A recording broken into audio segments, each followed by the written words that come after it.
Welcome back to another new video in SD bio life with life science. দেখো, class 11-এর biology suggestion full and final suggestion ধরে নিতে পারো। একদম chapter wise কত নাম্বারের প্রশ্ন আসে, কিভাবে প্রশ্ন আসে, সব কিছুই দেওয়া আছে।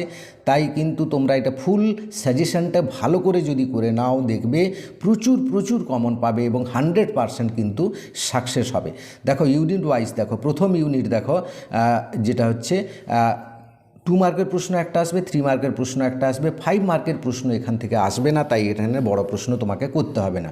যেমন দেখো, প্রথম আছে ট্যাক্সোনমি বা শ্রেণীবিন্যাস কাকে বলে, এর সংজ্ঞাটা করবে এবং এর গুরুত্ব 1 নম্বরের জন্য করে রাখবে। সিস্টেমেটিক্সের সংজ্ঞা দাও। দ্বিপদ নামকরণ বলতে কী বোঝো, হিমোনিম ও সিনোনিম কি, মনেরাও প্রতিষ্ঠার দুটি পার্থক্য, মনেরাও প্রতিষ্ঠার বৈশিষ্ট্য এবং পার্থক্য দুটোই করবে। বৈশিষ্ট্যগুলো কোন পর্বের বা কোন শ্রেণীর তা উল্লেখ করে, যেমন মধ্যচ্ছদা, জলসংবহনতন্ত্র, ভেলিজার লার্ভা, ম্যান্টেল ক্যানেল সিস্টেম, কমপ্লেট, হিমোসিল, কোলোব্লাস্ট, কিলোস্থি আর গলবিলীয় ফুলকা ছিদ্র। দেখো, মেটাথেরিয়া ইউথেরিয়া দুটো পার্থক্য করে রাখবে। লিনিয়াস রচিত দুটি পুস্তকের নাম, ভাইরয়েড কি এবং তার উদাহরণ দাও। এবার দেখো 3 মার্কের প্রশ্ন, এখান থেকে 5 মার্ক তো আসবেই না বলে দিয়েছি। 4টি করে বৈশিষ্ট্য করে রাখবে। 3 নম্বরের প্রশ্ন আসবে কিন্তু 4টি করে রাখবে তোমরা। যেমন ছত্রাক রাজ্য, নিডারিয়া, ইকাইনোডার্মাটা, প্রোটিস্টা, মোলাস্কা এবং শৈবাল। এইগুলো করলে এখান থেকে কিন্তু পার্থক্যও পেয়ে যাবে এবং তোমার একটা বৈশিষ্ট্য থাকবেই থাকবে, একটা 100% কমন প্রশ্ন পাবে এখান থেকে। ব্রায়োফাইটাকে উভচর উদ্ভিদ বলা হয় কেন, এর বা ব্রায়োফাইটার 3টি বৈশিষ্ট্য করে রাখবে। ব্রায়োফাইটা, টেরিডোফাইটার 3টি পার্থক্য করে রাখবে, এখান থেকে একটা প্রশ্ন পাবে। দ্বিপদ নামকরণের গুরুত্বপূর্ণ নিয়মাবলীগুলি লেখো। জীববৈচিত্র্য অবলুপ্তির 3টি কারণ, সমস্ত মেরুদণ্ডী প্রাণী, করডাটা কিন্তু সমস্ত করডাটা মেরুদণ্ডী নয়, ব্যাখ্যা করো। লাইকেনের 3টি বৈশিষ্ট্য লেখো। হাইব্রিকি। এবার দেখো ইউনিট 2তে হচ্ছে 2 মার্কের প্রশ্ন একটা থাকবে, 3 মার্কের প্রশ্ন দুটো থাকবে, এখান থেকেও 5 মার্কের প্রশ্ন থাকবে না, তাই খেয়াল রাখবে এটা। দেখো প্রথমে দেখো প্রকৃত ফল ও অপ্রকৃত ফল কাকে বলে সংজ্ঞাগুলো করবে এবং তার উদাহরণ অবশ্যই করবে। এখানে খুব ইম্পর্ট্যান্ট প্রশ্ন বারবার রিপিট হয়। সরল ফল, যৌগিক ফলের সংজ্ঞা এবং তার দুটো পার্থক্য এবং উদাহরণ করে রাখবে। পর্ণকাণ্ড, পর্ণবৃন্ত কি, উদাহরণ দাও। নিহত অনিহত পুষ্পবিন্যাসের পার্থক্য, ইম্পর্ট্যান্ট প্রশ্ন। মূলরোম কাণ্ডরোমের পার্থক্য, এটাও ইম্পর্ট্যান্ট রয়েছে। ট্র্যাকিয়াট ও সিবনলের পার্থক্য। ক্যালোজ প্যাড কি, স্ত্রী ও পুরুষ আর্থলার পার্থক্য, বহুবার এসছে এই প্রশ্নটা কিন্তু এবারে ইম্পর্ট্যান্ট আছে। গবলেট কোষের অবস্থান ও কাজ, মাশরুম গ্রন্থির অবস্থান ও কাজ, আবরণী কলা যোগ কলার পার্থক্য, 3 নামটা করে রাখবে, এটা কিন্তু ইম্পর্ট্যান্ট রয়েছে। এবার কয়েকটা সংজ্ঞা দেখবে 3 নম্বর প্রশ্নের সঙ্গে জুড়ে দেয়, যে বা 2 নম্বরের প্রশ্নের সাথে জুড়ে দেয়। অ্যাপোক্রাইন, মেরোক্রাইন, হলোক্রাইন গ্রন্থি আর হ্যাবারসিয়ান তন্ত্র এবং পুষ্পপুট, এই সংজ্ঞাগুলো কিন্তু করলে একটা প্রশ্ন কমন পাবে। 3 মার্কের প্রশ্ন দেখো, স্টিলি কি, এর স্টিলির উপাদানগুলো করে রাখবে বা স্টিলির প্রকারভেদগুলো করে রাখবে। এই সবগুলো থেকে স্টিলি নিয়ে একটা প্রশ্ন থাকবে। ট্র্যাকিড ও ট্র্যাকিয়ার পার্থক্য, কর ক্যাম্বিয়ামের অবস্থান ও কাজ, অবস্থান অনুসারে বা কোষ বিভাজন তল অনুসারে ভাজক কলার শ্রেণীবিন্যাস করো। 3 প্রকার রেসিমোস পুষ্পবিন্যাসের উদাহরণ সহ ব্যাখ্যা করো বা বর্ণনা করো।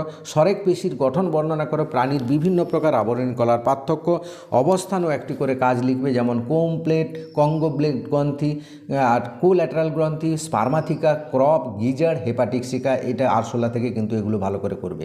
মায়োফাইব্রিলে কি কি ব্যান্ড দেখা যায়, ব্যান্ড উপস্থিত প্রোটিনের নাম লেখো, প্রোটিনগুলোর নাম লেখো, এটাও অনেকবার এসছে। চিত্রসহ ভ্যালভেট এবং টুইস্টেড পুষ্পবিন্যাস দেখাও।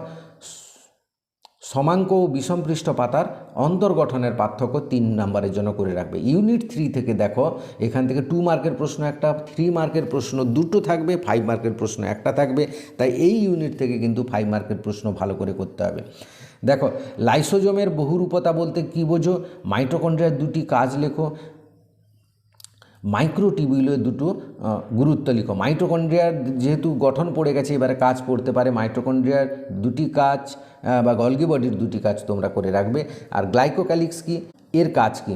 দেখো ইউক্রোমাটিন হেটারক্রোমাটিনের পার্থক্য করে রাখবে। নিউক্লিওটাইড কি, নিউক্লিওসাইডের সাথে এর পার্থক্য। ডিএনএ আরএনএর পার্থক্য। কাইজামা ক্রসিং ওভার কাকে বলে। সাইনোপটিমাল কমপ্লেক্স কি, এস দশা ও G0 দশার গুরুত্ব, ইন্টারফেস দশার গুরুত্ব, এটাও করবে। মিওসিস 1 মিওসিস 2-র পার্থক্য। এবার দেখো 3 মার্ক এবং 5 মার্কের প্রশ্ন একসাথে দিচ্ছি, তার কারণ হচ্ছে এখান থেকে 5 মার্কের প্রশ্ন একটা আসে। যেমন দেখো নিউক্লিয়াস পরাণুর গঠন চিত্রসহ, এটা 5 মার্কের আসবে। কোষ পর্দার ফ্লুইড মোজাইক মডেল 5 মার্কের। সেন্ট্রিওলের গঠন এবং তার সঙ্গে রাইবোজোমের কাজ যদি দেয় 5 মার্কসের আসবে। মিওসিস কোষ বিভাজনের প্রফেজ ওয়ান ও এর উপদশাগুলি এর চিত্রসহ বর্ণনা করো, এটাও কিন্তু ইম্পর্ট্যান্ট আছে। ইন্টারফেজের 3টি উপদশার প্রধান বৈশিষ্ট্য একটি করে কাজ লিখো। মিওসিসের গুরুত্ব। এবার দেখো উৎসেচক থেকে একটা প্রশ্ন থাকবে, যেমন এই গঠনগুলো থেকে একটা প্রশ্ন থাকবে, তেমনি উৎসেচক থেকে একটা প্রশ্ন থাকবে। উৎসেচকের 3টি ধর্ম করবে, উৎসেচকের তালাচাবি নকশা করবে, উৎসেচকের ইনডিউস ফিড মডেল, এই 3টে করলে একটা প্রশ্ন পাবেই, যেটা উৎসেচক থেকে। ফ্যাটি অ্যাসিড কি, জটিল লিপিড কি এবং এর উদাহরণ, প্রোটিনের প্রকারভেদ, প্রাথমিক প্রোটিন, গৌণ প্রোটিন কি, ডিএনএর ওয়াটসন ক্রিকের যে মডেল রয়েছে সেটা চিত্রসহ করে রাখবে, সাইটোস্কেলিটন সম্পর্কে টিকা লেখুন। এবার দেখো ইউনিট 4 থেকে 2 মার্কের প্রশ্ন একটা আসবে, 3 মার্কের প্রশ্ন 2টো আসবে, এখান থেকেও 5 মার্কের প্রশ্ন একটা থাকবেই। তাই দেখো অক্সিডেটিভ ফসফোরাইলেশন বলতে কী বোঝো, গ্লাইকোলাইসিস কি, টিসিএ চক্রের তাৎপর্য, টিসিএ চক্র পড়ে গেছে গতবারে, এবারে পড়লে তাৎপর্য পড়বে। ক্রেবস চক্রকে অ্যাম্ফিবলিক পথ বলা হয় কেন, PS1 PS2 পার্থক্য খুব ইম্পর্ট্যান্ট, দীর্ঘদি বা হর্ষদিবার পার্থক্যটা শুধু আসতে পারে। দেখো হিল বিক্রিয়া কি, ক্রাঞ্চ অ্যানাটমি কি, C3 ও C4 উদ্ভিদের পাতার অন্তর্গঠনের পার্থক্য, আলোক পর্যায়বৃত্তি কি, বাসন্তীকরণ কি, জিব্রেলিনের 2টি ব্যবহারিক প্রয়োগ লেখো, হাইড্রোপ্রনিক্সের 2টি প্রয়োগ লেখো, এর সুবিধা 2টো করে রাখবে, অসুবিধা 2টো করে রাখবে, এখান থেকে একটা প্রশ্ন পাবে। নাইট্রোজেন আবদ্ধকরণে ব্যাকটেরিয়ার ভূমিকা লিখবে করে রাখবে, এবং ডিনাইট্রিফাইং ব্যাকটেরিয়ার 2টো উদাহরণ করে রাখবে। দেখো 3 মার্ক এবং 5 মার্কসের প্রশ্ন এখান থেকে দেখে নাও। এবারে অক্সিনের কিন্তু কাজ খুব ইম্পর্ট্যান্ট, অক্সিন করে রাখবে, 100% কমন পাবে। অক্সিন হরমোনের শারীরবৃত্তীয় কাজগুলো লেখো, উদ্ভিদের বৃদ্ধিতে অক্সিন, জিব্রেলিন, ABA এবং ইথিলিনের কাজগুলো করে রাখবে। C3 চক্র খুব ইম্পর্ট্যান্ট, C3 চক্র এবারে প্রশ্ন থাকবেই, এবং C2 চক্রের যে বিক্রিয়াগুলির শব্দচিত্র সেটা একটু দেখে রাখবে, ক্যামের বিক্রিয়াগুলো দেখে রাখবে।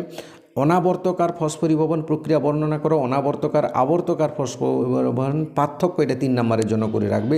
আর গ্লাইকোলাইসিস প্রক্রিয়া শব্দচিত্র করে রাখবে, কারণ যেহেতু টিসিএ চক্র পড়ে গেছে এবারে গ্লাইকোলাইসিস কিন্তু ইম্পর্ট্যান্ট। এবার দেখো ইটিএস পদ্ধতি, ইটিএসটাও ভালো করে করবে, সেটা কিন্তু শুধু শব্দচিত্র বা রেখাচিত্রের সাহায্যে করে রাখবে। প্লাজমোলাইসিস, প্লাজমোলাইসিসের পার্থক্য করে রাখবে। নিষ্ক্রিয় ও সক্রিয় পরিবহনের 3টি পার্থক্য, মূল দ্বারা জলশোষণ পদ্ধতি বর্ণনা করো, পত্ররন্ধ্র উন্মেচনে পটাশিয়াম আয়নের ভূমিকা, এটা কিন্তু খুব ইম্পর্ট্যান্ট, এটা একটা 3 নম্বরের প্রশ্ন বা 5 নম্বরের প্রশ্ন আসবে, এবং প্রচ্ছেদন ও নিঃস্রাবণের পার্থক্য দেখে রাখবে। ইউনিট 5 থেকে কিন্তু বিরাট বড় চ্যাপ্টার রয়েছে, অনেকগুলো চ্যাপ্টার, এবং এখান থেকে অনেক প্রশ্ন করতে পারে, তাই এখান থেকে সিলেক্টিভ যে কটা প্রশ্ন দিয়েছে এগুলো করলে 100% কমন পাবে। যেমন দেখো 2 মার্কের প্রশ্ন একটা থাকবে, 3 মার্কের প্রশ্ন 2টো থাকবে, 5 মার্কের প্রশ্ন একটা থাকবে।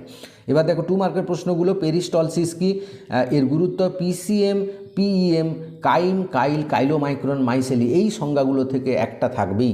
শ্বাসকার্যে শ্বাসপেশিগুলোর ভূমিকা লেখো, অর্থাৎ ডায়াফ্রাম ও ইন্টারকোস্টাল পেশির ভূমিকাটা লিখতে হবে। পর্বতপীড়া কি, এর 2টি উপসর্গ লেখো। হ্রদ উৎপাত কি, হৃদচক্র কি, এর সময়কাল কত। ইসিজি কি, এর গুরুত্ব। QRS কমপ্লেক্সের তাৎপর্য, মানে ইসিজি থেকে এই প্রশ্নটা, ইসিজি কিন্তু এর করবে একটু। ডাবল সার্কুলেশন বলতে কী বোঝো, JGA কি, এর কাজ কি। মূত্রের 4টি অস্বাভাবিক উপাদান উল্লেখ করো এবং তার 4টা স্বাভাবিক উপাদানের নাম উল্লেখ করে রাখবে। হিমোডায়ালাইজার কি, এর কাজ কি। সমদৈর্ঘ্য ও সমটান পেশি সংকোচন খুব ইম্পর্ট্যান্ট, এর উদাহরণ করে রাখবে। গেটে বাত কি, অস্টিওস্পোরোসিস কি, অস্টিওআর্থ্রাইটিস কি, এই রকম সংজ্ঞাগুলো থেকে একটা প্রশ্ন থাকে। স্বয়ংক্রিয় স্নায়ুতন্ত্রের 2টি কাজ করে রাখবে, এই কাজগুলো থেকে একটা প্রশ্ন থাকবে। যেমন দেখো pons, hypothalamus, corpus callosum, thalamus, সুষুম্নাকাণ্ড, এখান থেকে একটা প্রশ্ন থাকবে। শ্বাসকার্যে ভেগাস স্নায়ু, ফ্রেনিক স্নায়ুর ভূমিকা, প্রথম ও দ্বিতীয় হৃদধ্বনির কারণ লেখো। এইগুলো করলে 2 মার্কের প্রশ্ন পেয়ে যাবে। 3 মার্ক 5 মার্কের প্রশ্ন দেখো অনেক প্রশ্ন হয় এখান থেকে, সিলেক্টিভ দেওয়া আছে, এইগুলো করলে পাবে। ফিকের মূলনীতি কি, এর সাহায্যে হাদ উৎপাদ নির্ণয় করো। হৃৎপিণ্ডের কার্যকারিতা, স্নায়ুতন্ত্রের ভূমিকা লেখো। কার্বোহাইড্রেটের পরিপাক এবারে কিন্তু ইম্পর্ট্যান্ট, এখান থেকে একটা প্রশ্ন থাকবে। Angina pectoris, coronary thrombosis, cyanosis কি, এগুলো কিন্তু 1 নাম্বার করে, 3টা থাকলে 3 নাম্বার। মূত্র উৎপাদন পদ্ধতি, এটা থাকলে 5 নাম্বারে থাকবে। বৃক্কের কার্যকারিতা নিয়ন্ত্রণে হরমোনের ভূমিকা, এটা কিন্তু 3 নাম্বারে থাকবে। এবার দেখো পেশি সংকোচন পদ্ধতির আধুনিক মতবাদ, এটা থাকলে চিত্রসহ 5 নাম্বারে থাকবে। মূত্রের পরিবহন পথ শব্দচিত্রের সাহায্যে দেখাও। প্রতিবর্ত চাপ শব্দচিত্রের সাহায্যে দেখাও। কার্বোহাইড্রেট ও ফ্যাট বিপাকে ইনসুলিনের ভূমিকা, এটা 3 নাম্বার প্রশ্ন এবং খুব ইম্পর্ট্যান্ট প্রশ্ন। প্রোটিন পরিপাক পদ্ধতি একটু দেখে রাখবে। আর বিভিন্ন প্রকার সাইনোভিয়াল গ্রন্থি অস্থিসন্ধির যে নাম এবং তার অবস্থানগুলো শুধু উল্লেখ করতে হবে। এবার দেখো কারণ লেখো, এখান থেকে কিন্তু প্রশ্নগুলো জুড়ে দেবে 3 নাম্বার বা 5 নাম্বারের প্রশ্নের সাথে। অ্যাডিকশন বর্ণিত রোগ, বামনত্ব, ক্রেটিনিজম, ক্রুশিং বর্ণিত রোগ এবং সাইমন্ড ব্যাধি, গলগণ্ড, এই রোগের কারণগুলো কিন্তু কোন হরমোনের অভাবে এই রোগগুলো হয় এটা কিন্তু দেখে রাখবে। এই রকম প্রশ্নগুলো যদি তুমি করো তুমি কিন্তু ভালো একটা কমন পাবে এবং সেখান থেকে কিন্তু ভালো রেজাল্ট করতে পারবে। ভিডিওটা অবশ্যই লাইক করে বন্ধুদের শেয়ার করে দেবে। Thank you for watching.